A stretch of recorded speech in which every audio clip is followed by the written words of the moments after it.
그 브라질 공항에서 그냥 없이 하겠습니다.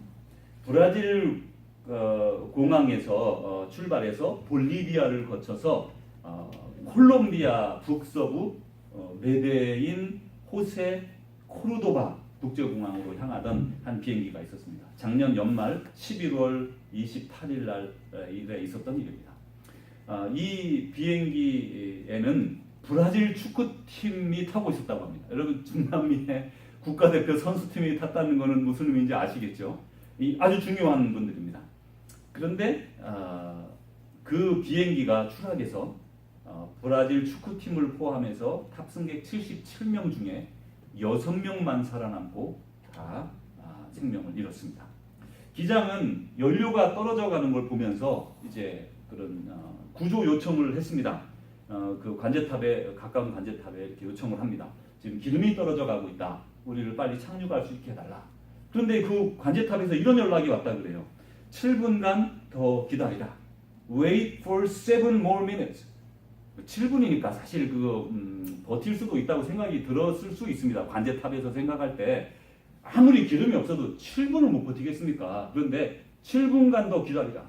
그 소식을 들었습니다. 그런데 이 비행기에서는 그 기장이 안타까운 가운데 그리고는 얼마 뒤에 7분을 기다리지 못하고 연료가 떨어져서 추락해서 대부분의 사람들이 사망했습니다. 하나님은 우상을 섬기며 또 하나님을 알지 못하는 가운데에서 우리의 육체가 원하는 대로 본능이 원하는 대로 살아가던 저희들을 또 우리의 선조들을 우리 많은 믿음의 선조들을 사랑하셔서 예수 그리스도를 이 땅에 보내주시고 그분을 믿음으로 말미암아 우리의 죄악이 다 씻어지고 그리고 새로운 사람이 되고 하나님의 자녀가 되고 예수님의 제자가 되어서 우리를 의의 삶으로 그리고 이 땅에서 살지만 하나님 나라의 삶으로 살 수 있도록 이끌어 주셨어요. 거기에는 분명히 이유가 있습니다. 하나님이 이렇게 우리를 먼저 이끌어 주셨는데 세상에는 아직도 그 삶의 참 의미와 기쁨을 알지 못하는 사람들이 너무나 많다는 거예요. 아직까지 주님을 만나지 못한 사람들, 저는 이런 분들이 부족하다, 또 지혜가 없다, 또 아니면 뭔가 문제가 있다 이렇게 생각하지 않습니다. 왜냐하면 우리도 그랬었기 때문입니다. 뭐 저 같은 경우 모태신앙으로 태어났지만 모태신앙으로 태어난 사람조차도 말이죠. 모태신앙이 아닌 사람은 말할 바도 없어요. 그저 그 문화 속에 그렇게 태어나서 그렇게 살았잖아요. 그걸 누가 뭐라 그러겠어요? 그걸 어떻게 뭐라 그러겠어요? 우리 아버지 어머니 불교 열심히 믿고 말이죠. 뭐 때 되면 말이죠. 절에 다 시주하고 그렇게 하는 분인데 그러면 어떻게 갑자기 주님을 알 수가 있겠습니까? 당연한 것의 결과인 거예요.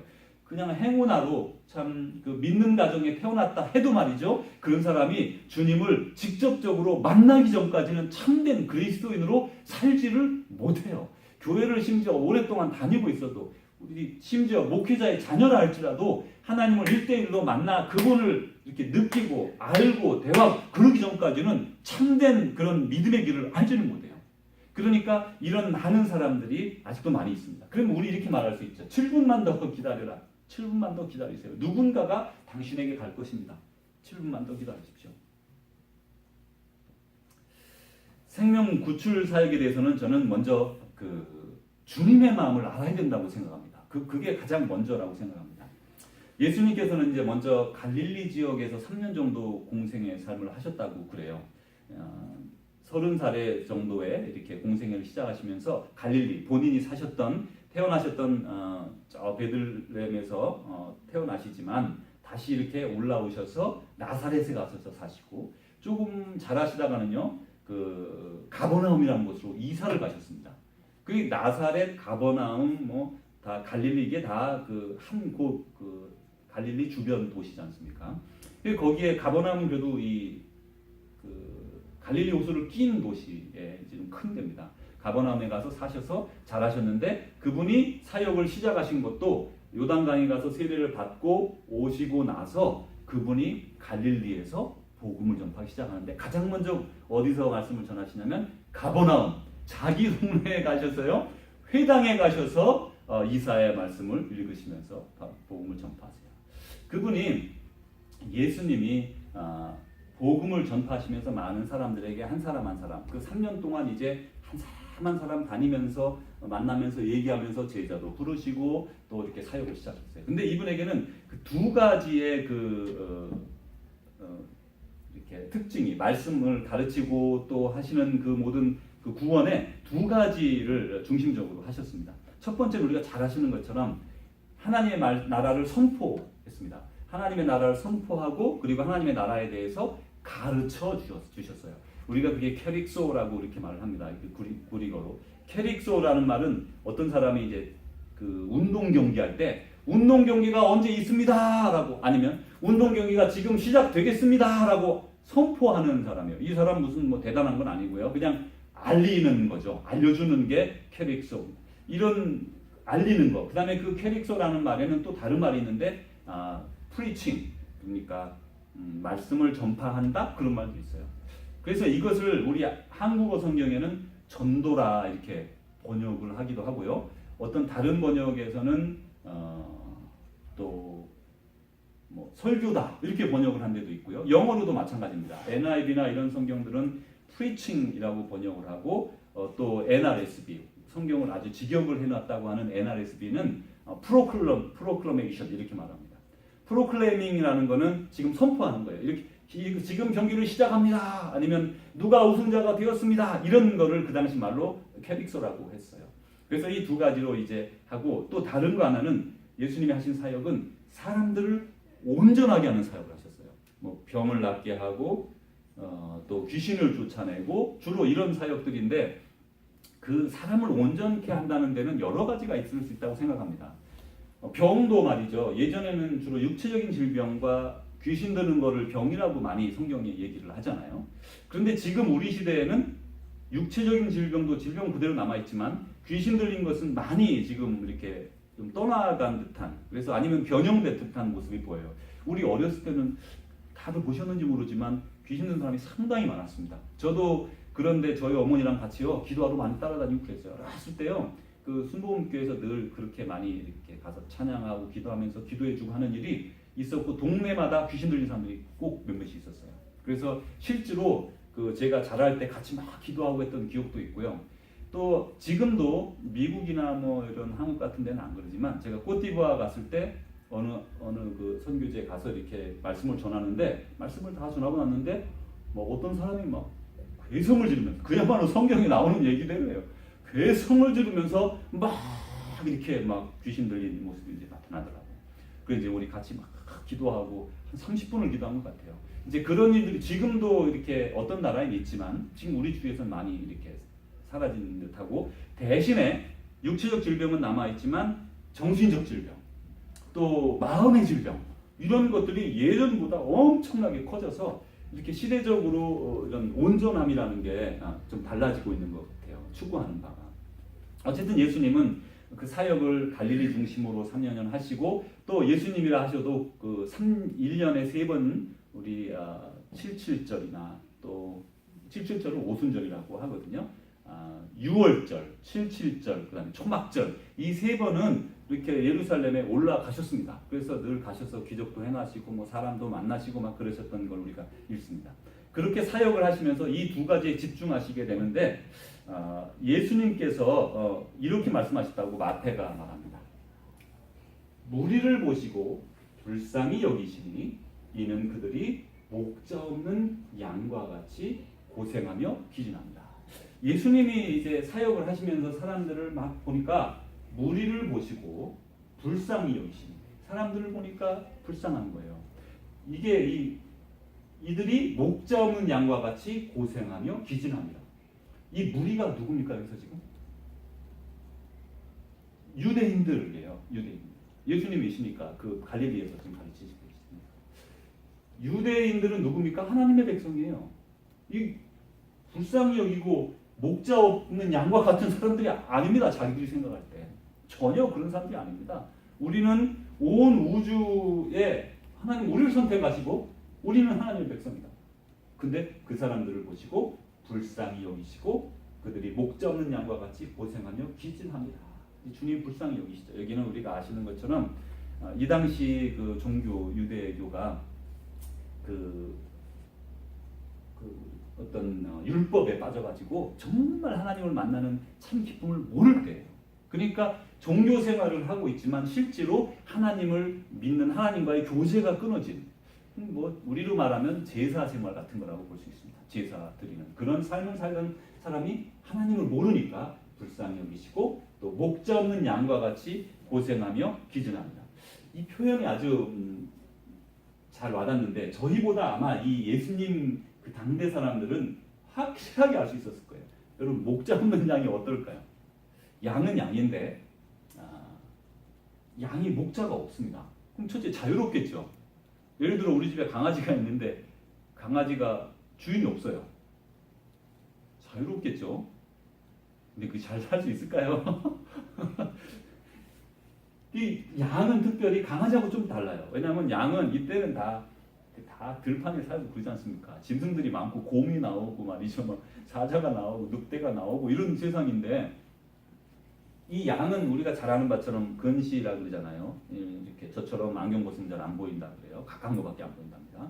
또 웅덩이 같은데 이렇게 확 뒤집어지면요, 이렇게 돌아서서 일어나지 못한답니다. 스스로는.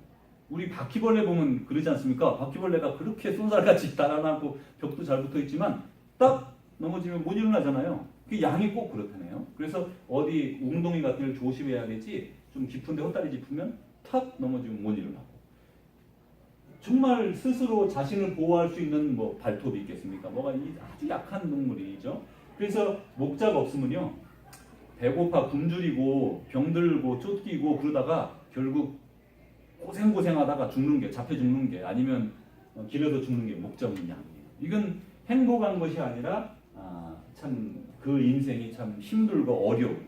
그런데 사람들을 보고서 예수님은 이렇게 목자 없는 양처럼 가련하고 불쌍히 여기신 걸 우리가 알 수가 있습니다. 우리 인생길에도 자유롭겠죠. 예수님을 모르면 자유로움을 느끼는 분들이 있는 것 같아요. 주일날 뭐 교회 가라 뭐 그런 소리 하는 사람 없을 테죠. 시컷 놀고 토요일 밤늦게까지 술 먹고 놀 수 있고, 또 어떤 죄를 저질러도 심지어 도덕적으로 문제가 돼도 다른 사람에게 들키지만 않고 문제가 안 되면 양심상의 문제가 없습니다. 양심의 문제가 없어요. 그리고 어떤 자기가 자기 육체의 쾌락을 위해서 모든 걸 추구할 수 있는 자유를 가진 것처럼 보입니다. 그런데 문제는 그런 거를 세상 사람들이 추구할까 안 할까요? 저는 추구한다고 생각합니다. 하나님을 모르는 사람은 그냥 하나님을 우리가 상상을 해보는 거예요. 하나님을 몰라요. 그러면 무엇을 위해 살겠습니까? 분명히 뭔가를 위해 삽니다.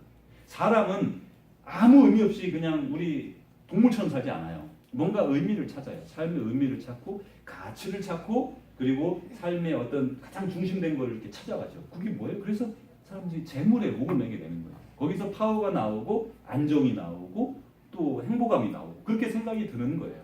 그러니까 누구라도 행복을 그곳에서 찾게 되고, 그리고 그렇게 좀 많이 가져보아도 가진 것이 우리에게 완전한 만족을 주지 않는 거예요. 가져본 사람은 다 압니다. 저는 제가 가져본 거는 뭐 제 재물의 대부분 다 저는 가져갔다고 생각하는데, 재물을 가진 제 아는 가까운 저희 친구들을 보면 아주 많은 재물을 가졌지만 행복하지 않습니다. 참 이상한 일이에요.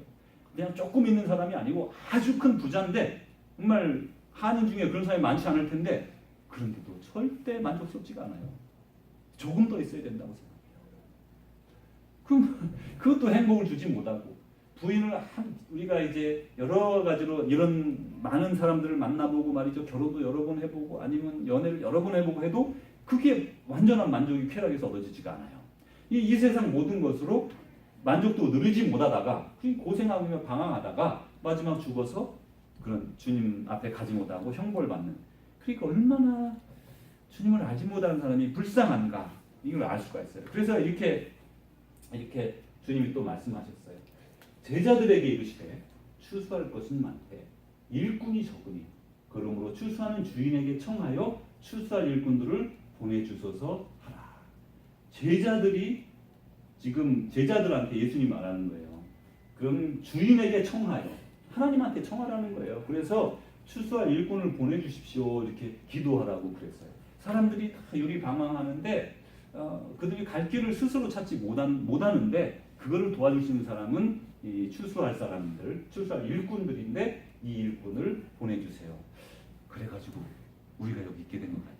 이분들이 기도해가지고 이 제자들이 또 많은 사람들이 보내주세요, 보내주세요 해서 아마 저희가 여기 있는 것이 아닌가. 그래서 우리 교회를 이렇게 최근에 이렇게 새로 시작하게 해주시고 한 영혼이라도 구원하기 위해서 그 생명 구출 사역에 우리를 부르셨다고 저는 확실히 믿습니다.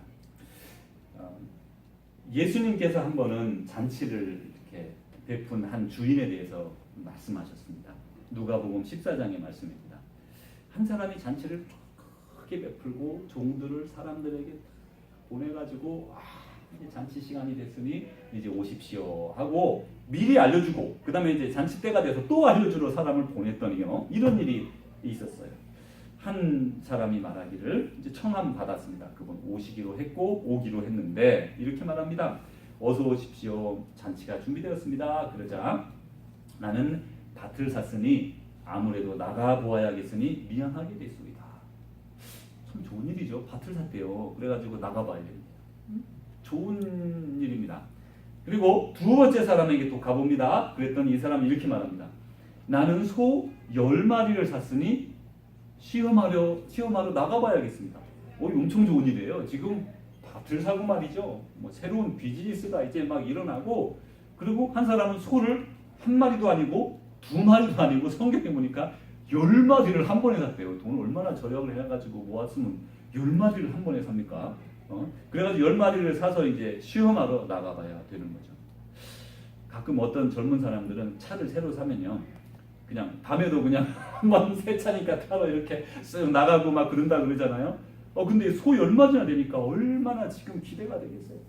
이 소로 밭을 갈고 더 많은 돈을 벌 수 있고 이제 이런 많은 구상을 하면서 나가본다 그러죠. 이 세 번째 사람에게 갔더니 내가 결혼했으니 못 가겠소이다. 이 이스라엘에서는 우리가 아는 것처럼 풍속으로 1년간 결혼한 후에 아주 모든 많은 것들에서부터 면제되고요. 심지어 전쟁에도 안 나갔다고 합니다. 그러니 얼마나 그분들에게 면제권을 줬는지 모르죠. 그러니 결혼이란 걸 그만큼 소중히 여겼다는 말도 되는 것 같아요. 두 분의 삶을, 두 사람의 그 결합을 방해하지 말고 우리 한국의 그 옛날에 고부간의 갈등이 많았는데 그렇게 안 하고 자기들끼리 편하게 이렇게 가정을 꾸리고 노력해서 행복하게 사는 것을 연습하도록 시간을 준 것 같아요. 참 좋은 겁니다. 어쨌든 간에 분명히 다 좋은 일이에요 지금. 그래서 못 온다는 거예요. 문제는 좋은 건 좋은데 못 온다는 거예요. 여기 이제 갈등이 있습니다. 그러자 이 주인의 응답이 아주 중요한데 이 주인이 이렇게 했다고 합니다. 아주 첫째 분노했다고 그랬어요. 왜 잘 살았는지는 여기 내용이 안 나오지만 이분들은 아마 이 주인의 덕을 입었는지도 몰라요. 여기 상황에서 나와 있지는 않지만 어쨌든 이들이 안 오니까 분노하셔서 종들에게 말합니다. 빨리 시내의 거리와 골목으로 나가서 시내입니다. 지금 시내에 나가라는 거예요. 거기에 가면 첫째로 말한 사람이 가난한 자들. 조금 전에 지금 우리가 얘기한 사람들은 어떤 사람들이죠? 조금 전에 말한 사람들은 다 부자예요. 밭도 사고 집은 있는가 보죠. 그러니까 밭도 사고 소 10마리 사고 결혼하고 결혼도 요즘도 그렇지만 장애인이나 너무 가난한 사람 결혼 못합니다. 그래서 요즘 결혼이 늦어지는 거 다 아시잖아요. 결혼하고 그런데 반해서 가난한 자들, 몸 불편한 자들, 장애인들, 맹인들, 그 다음에 다리 저는 자들을 데려와라. 그래서 주님 보시기에 그 율법상 그렇게 온전하지 않은 사람들 뿐이에요. 그런 사람들을 다 데리고 오고 가난한 사람은요. 이 당시 해석법으로는요. 하나님을 잘 믿는 사람은 부유해야 했습니다. 그게 부유해야 하는 게 아니라 하나님을 잘 믿으면 당연히 부유하게 되는 거예요. 그게 하나님을 잘 믿는다? 그러면 부유하다. 이렇게 되는 거예요. 그 당시 삶이 그랬어요. 우리도 한때 그렇게 인식된 때가 있었습니다. 한국에서도 지금도 약간 그렇게 생각 마세요. 우리 그렇게 생각하면 안 돼요. 돈 잘 벌고 부자 되면 하나님께 복 받은 거고 좀 일 잘 안 되고 돈 잘 못 벌고 힘들게 살면 다 그냥 믿음이 없는 거다. 전에 말씀드렸죠. 우리가 그 자발적 가난, 그런 걸 선택하는 사람들도 있거든요. 그리고 또 애를 써도 안 되기도 하지만 어쨌든 그건 상황에 따라 다른 겁니다. 여기서 그러니까 다시 한번 이제 가난한 사람, 그다음에 장애인들, 그다음에 중증 장애인들 다 데리고 왔어요. 그리고 채웠어요. 근데도 아직 자리가 남았습니다. 그러자 다시 한번 주인이 말합니다. 이번에는 조금 더 범위를 넓혀서 길과 산울타리 가로 나가서 사람을 강권하여 데려다가 내 집을 채우라. 여기에서 우리가 생각하는 게 멀리 갔어요. 지금 길과 산울타리 가로 나가서 사람을 강권하여 데려다가 내 집을 채우라. 왜 이렇게 강권하게 하셨을까? 주님이 잘 그런 분이 아니거든요. 우리가 주님을 알거든요. 주님은 심지어 믿음에 있어서 우리에게 강제로 막 잡아다가 이렇게 끌어가시는 분이 아닙니다. 주님은 인격적인 주님이세요. 늘. 그런데 여기서는요, 사람을 강권하여 데려다가 내 집을 채우라. 이게 왜 그런지 아세요? 예수님은 우리 각 사람에 대해서 자신이 만나주시고 얘기해주시고 병을 고쳐주시고 또 복음을 가르쳐주시고 그러면서 복된 길을 보여주시고요. 본인의 결단으로 그 길을 따르게 하세요. 그런데 여기서는 왜 강권하라냐면 이건 예수님이 우리를 구원하시는 사역이 아니라 같은 믿음의 사람이 다른 안 믿는 사람을 주님 앞으로 강권하여 데리고 오라는 거예요. 그 와서 보도록 하라는 거예요. 그거는 우리 임무라는 거예요. 와서 보도록 하는 것까지는 우리의 임무고 그 다음에 하나님이 그분을 만나주시고 그분과 접촉해서 그분을 이렇게 구원의 길로 이끄는 것은 주님의 사역입니다. 우리는 사람들을 구출할 수 없어요. 우리는 그들을 주님께로 데려올 수 있는데 그 데려옴에 있어서 강권하여 많은 사람들을 나의 집으로 데리고 와라 이렇게 말씀하신 것이죠. 근데 여기 가만히 보면 아까 처음에 드린 그 사람들의 모습이 그 초청받은 사람들이 말이죠. 다 이상적인 모습이에요. 나는 밭을 샀고, 나는 소 10마리를 샀고, 또 나는 결혼했고, 이런 모든 이것이 마치 그 인생의 그 목표하고 좀 이렇게 비슷해 보이는 경우가 있어요. 잘 살고 말이죠. 비즈니스 잘 되고 여러 가지 막 확장하고 말이죠. 소도 10마리 또 사서 더 많은 일들이 벌어지고 인플로이가 뭐 500명이 되고 300명이 되고 그 다음에 결혼하고 그리고 이런 여러 가지 것들을 누리는 그런 사람들. 그게 어쩌면 우리 예수 믿는 사람의 목표가 되는 경우도 있습니다. 왜 예수님을 믿느냐? 그렇게 우리에게 물어볼 수 있어요. 당신은 왜 예수님을 믿습니까?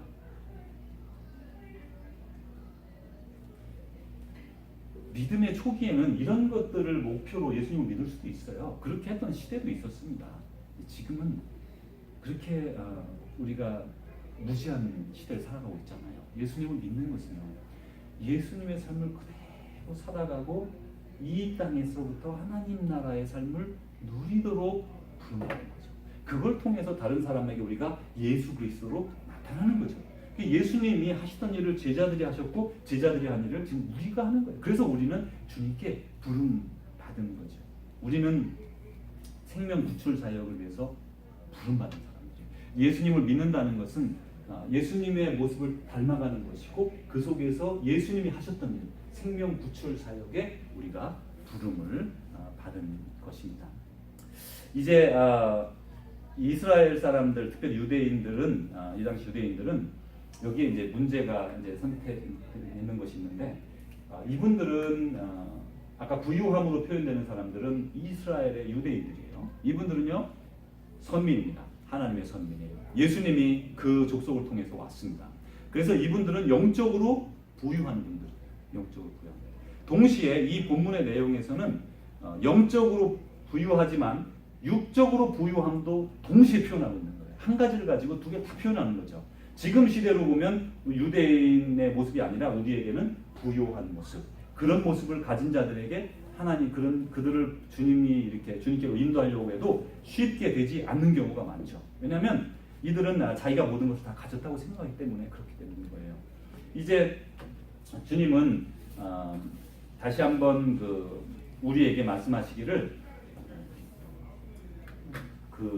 자기 자신의 신분, 우리로 말하면 그리스도인이라는 거듭난 사람이라는 신분하고 유사한 것 같아요. 그것에 때문에 우리는 모든 것이 다 끝났다. 우리는 이미 결정되었다라고 생각했어요. 그런데 이 실수를 우리도 범할 수 있습니다. 보십시오. 나더러 주여 주여 하는 자마다 다 천국에 들어갈 것이 아니요 다만 하늘에 계신 내 아버지의 뜻대로 행하는 자라야 들어간다. 우리가 늘 말씀 나눈 거예요. 보십시오. 예수님은 안타까워서 이렇게 말씀하셨어요. 너는 나를 불러 주여 주여 하면서도 어찌하여 내가 말하는 것을 행하지 아니하느냐. 주님은 이렇게 행하지 않는 우리들에 대해서 안타까워하시고 또 답답해 하신 것을 알 수가 있습니다. 그러면서 예수님은 마치 우리는 주여 주여 하면서 주님을 따르는 모습을 띠고 있지만 삶으로 주님을 따라가지 않으면 삶으로는 마치 확성기를 내고 나는 주님을 믿지 않습니다 라고 소리 지르는 것과 똑같은 삶을 살아가는 거죠. 그리고 그것이 전도에 많은 방해가 되는 것이 사실입니다. 이 이야기의 또 두 번째 초점은 사람을 강권하여 들여다가 내 집을 채우라는 것이에요. 생명 구출 문제에 있어서는 이래도 되고 저래도 되고가 아닙니다. 1995년에 그 이스라엘의 사해에 한국의 신학교 학생들이 한 20명이 이렇게 그 방문을 갔습니다. 그 평소에 말로만 듣던 사해, 우리 이렇게 신문 보는 모습도 들어가서 하기도 하고요. 물에서 막 몸이 뜨니까 이런저런 포즈를 취하면서 막 같이 지냈어요. 그런데 그 중에 어떤 한 사람은 이렇게 뭔가 어색한 모습으로 뭔가 문제가 있는 듯 이렇게 보입니다. 그런데 많은 사람들이 그 사람을 보면서 자기 동료죠. 보면서 감을 잡지를 못하는 거예요. 왜냐하면 사해에서 빠져 죽는다는 건 있을 수가 없는 일입니다. 몸이 안 들어가니까요. 들어가지 않으니까.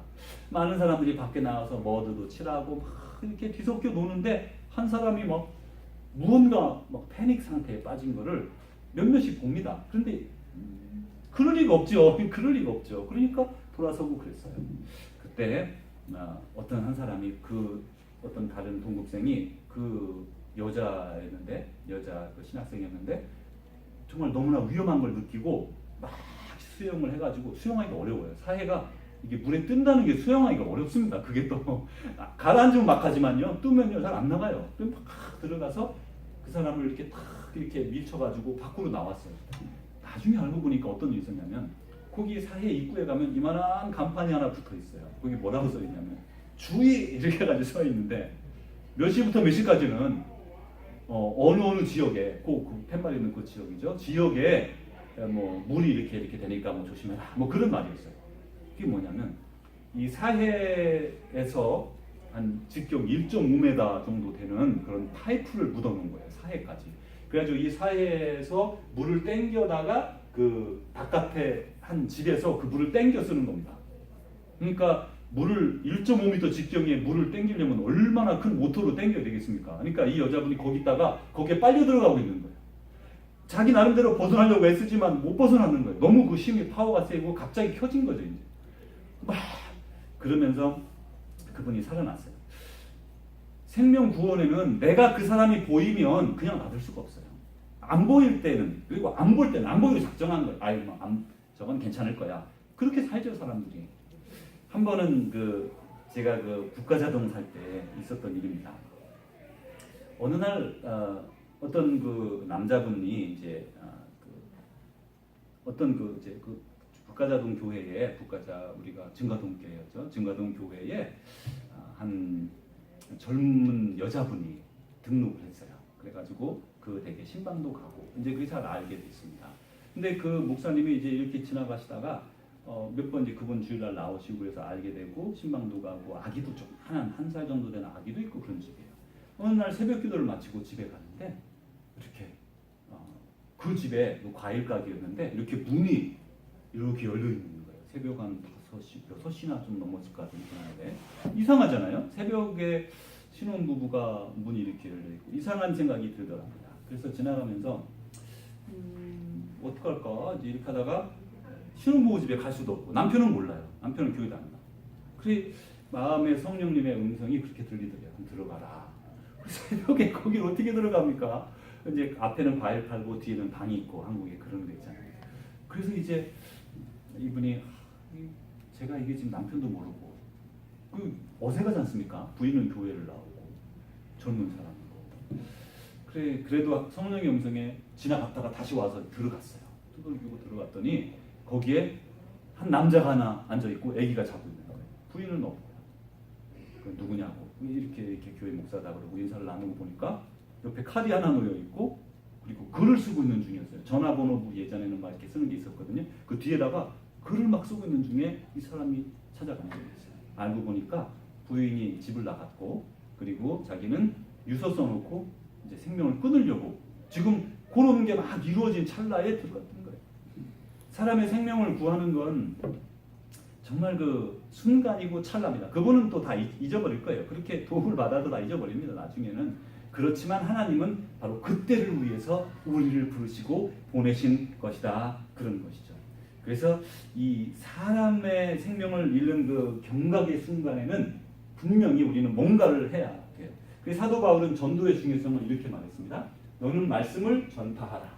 때를 얻든지 못 얻든지 항상 힘쓰라. 이상하죠. 주님은 인격적인 주님이신데 주님은 우리에게 주님께로 사람을 데려올 때는 이렇게 강권하여 아니면 때를 얻든지 못 얻든지. 그래서 주님답지 않은 주님은 이렇게 되게 인격적이면서 그렇지만 우리에게 말씀하시기는 많은 사람을 사랑하면 그들의 영혼을 구원하기 위해서 강권하도록 우리를 부르셨다는 걸 알아야 됩니다.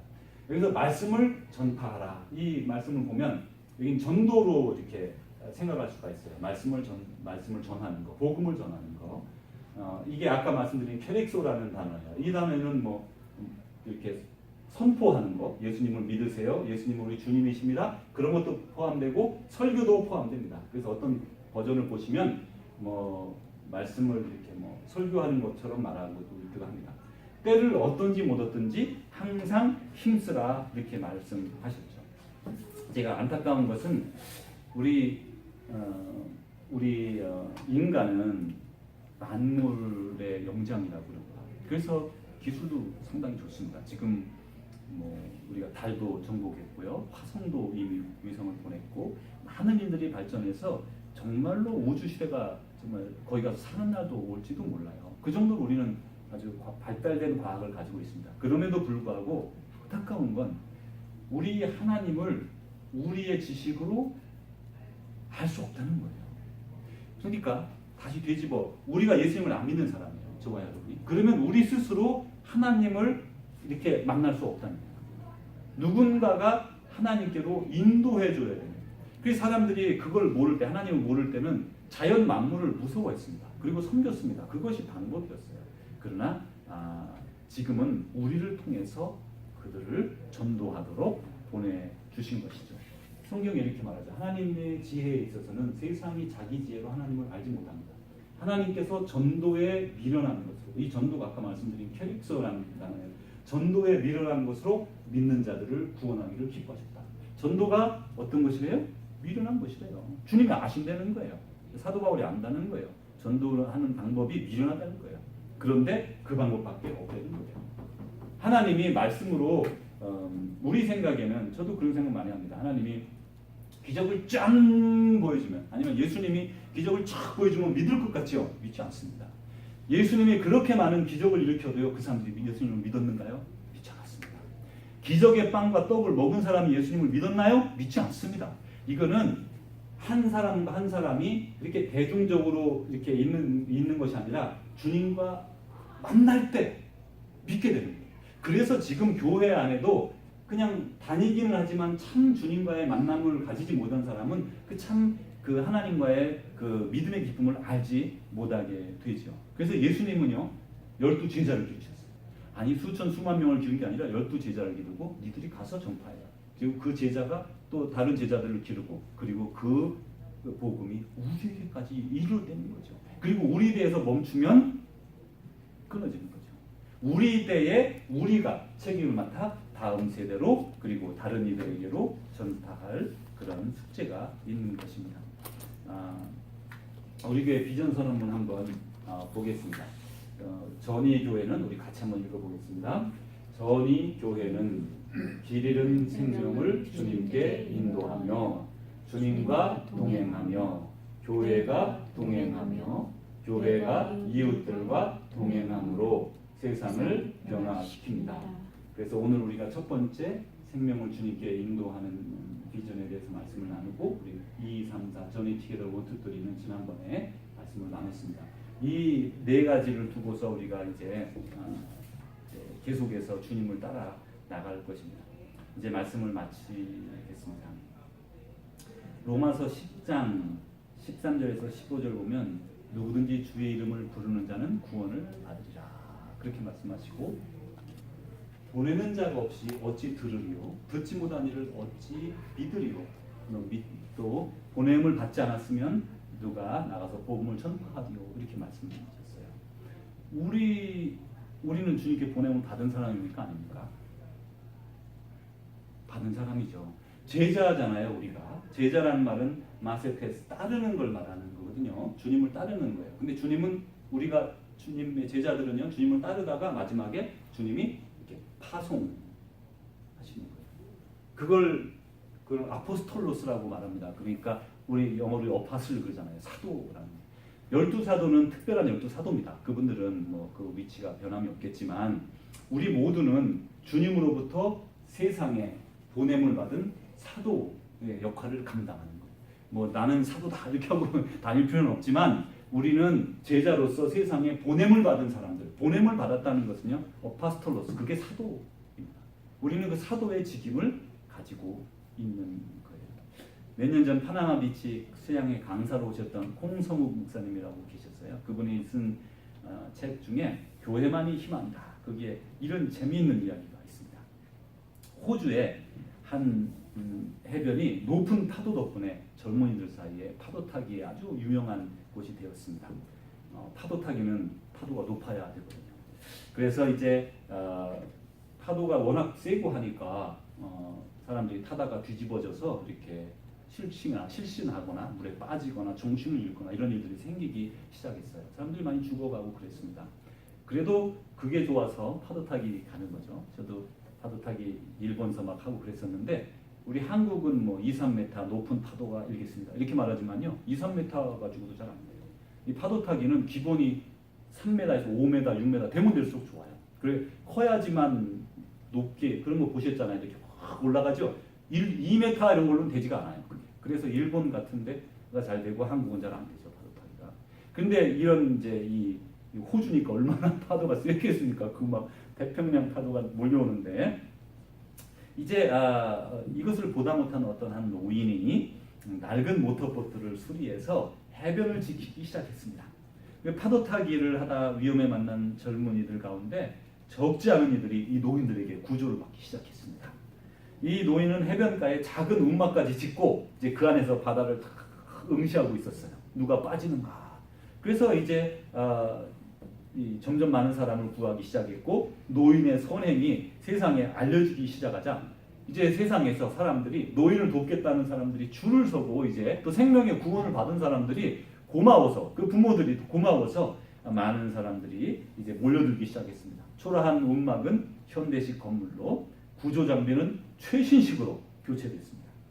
정치인들과 관광객들이 몰려오기 시작했고 노인이 구조한 젊은이들의 부모와 형제들이 감사 인사차 그곳을 들렀습니다. 간단한 수영복만 입고 있던 노인은 찾아오는 손님을 맞이하기 위해 복장을 갖추게 되고 이들에게 식사를 대접하기 위해 식당을 만들고 또 먼 곳에서 오는 이들을 위해 숙소를 만들게 됐습니다. 그래서 이제 초라했던 움막은 사람들이 붐비는 해변 종합 클럽이 되어버렸습니다. 이제 노인은 더 이상 사람을 구조할 수 없었습니다. 찾아오는 방문객들에게 자신이 왜 이 일을 시작했으며 죽어가는 생명을 어떻게 구조했는가를 설명하기에 바빠서 바다를 응시할 시간이 없었다고 합니다. 그래서 오늘까지도 그 클럽에는 밤늦게까지 파티가 열리고 있다고 합니다. 그렇지만 그리고 그 노인의 연설이 힘차게 선포됩니다. 자신이 옛날에 어떻게 죽어가는 사람을 구조했는지 또 구조된 이들의 간증까지도 뒤따랐다고 합니다. 자신이 얼마나 위험한 순간에 구조되었는지.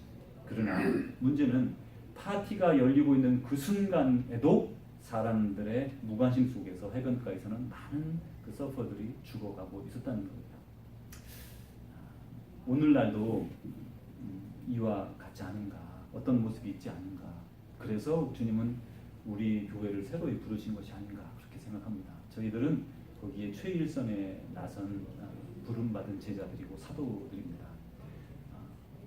우리에게 주어진 자리에서 또 기도하고 묵상하고 찾으면서 이 노인도 가만히 먼 산을 이렇게 보면 그 파도 타기에 막 쓰러지고 넘어진 사람, 물에 빠진 사람 안 보였겠죠. 그 사람은 이렇게 망원경을 가지고 이렇게 봤던 거죠. 그래서 우리를 불러주셨을 거예요. 그건 주님의 의미가 있어서 우리를 부르셨고, 우리뿐 아니라 앞으로 우리와 함께할 우리 모든 식구들은 이렇게 남들은 보지 않을 때, 그거 되게 중요해요. 수영장에서 물에 빠져 죽는 아이가 얼마나 많습니까? 여러분, 한국에 말이죠. 한국의 수영장이 얼마나 풍부해요. 그 안에서 그 익사한 아이들이 있다는 말이에요. 그래서 우리는 이렇게 열심히 사람을 살피고 그 속에서 그들을 구원하는 그런 생명 구출 사역에 총력을 기울이는 우리 저녁에 되기를 주님의